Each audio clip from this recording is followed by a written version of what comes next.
Je m'appelle Victoria Neto, j'ai 28 ans, je suis scénariste et réalisatrice.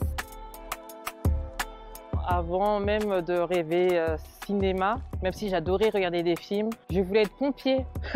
Quand il y avait des documentaires qui passaient à la télé et qu'il y avait des pompiers, j'adorais regarder ça à la télé. J'adorais le fait que les pompiers soient un peu de nos super-héros. C'est ça qui m'intéressait dans le métier de pompier. C'est un peu ce côté super-héros en fait. J'ai fait un baccalauréat secrétariat en pro et ensuite j'ai fait un BTS communication, sauf que je ne l'ai pas terminé. J'étais à Bourges. Ensuite, j'ai fait une année sabbatique en service civique au collège Jean Pelletier. C'était super, j'ai beaucoup aimé mon service civique, mais je savais que j'avais envie de reprendre mes études. J'étais en licence Histoire de l'art à Tours. Ça se passait très bien, mais je savais que c'était pas l'endroit où je devais être. Il y avait le partiel d'anglais qui est arrivé. La veille, j'étais en train d'écrire mon premier court-métrage. Je n'avais aucune expérience, je ne savais même pas à quoi ressemblait un court-métrage.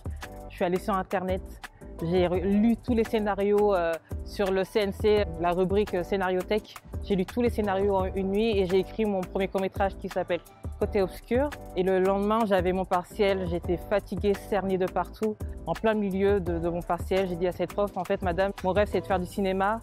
Mais je ne sais pas comment faire, où aller. Et cette prof, elle a été d'une grande gentillesse et d'une écoute. Elle m'a dit, écoute, si tu as envie de faire du cinéma, fais du cinéma. Crois en toi, crois en tes rêves et fonce. Et ces mots ont été un booster pour moi. Et c'est à partir de là que j'ai intégré la même année 2017 le Conservatoire d'Orléans, département théâtre. J'ai rencontré un ancien élève de la FEMIS lors d'un festival à Paris de films qui m'a parlé du programme Résidence. Et il m'a dit oui, inscris-toi, j'en suis sûre que ça peut te plaire, etc. Je me suis renseignée, j'ai vu la renommée de l'école.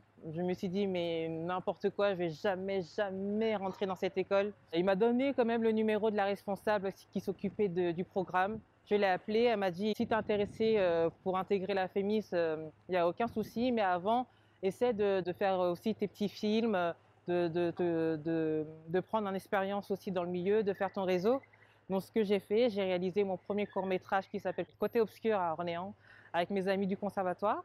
Je l'ai monté, je l'ai montré sur Orléans. J'ai mis quand même pas mal de temps à me décider à intégrer la FEMIS, ça a mis 4 ans. Malheureusement, après, il y a eu le Covid, je me suis encore questionnée. Et je pense que j'ai eu le déclic pendant le Covid. Je ne voulais plus laisser passer ma chance. Je ne voulais plus attendre que ça m'arrive, que ça me tombe dessus. Et un soir, à 2 h du matin, j'ai allumé mon ordinateur, j'ai envoyé ma candidature. Je me suis dit que ça passe ou ça casse. J'ai été admise ensuite dans cette grande école qui est la FEMIS. Et c'est là où j'ai pu écrire et réaliser mon film qui s'appelle PEMA.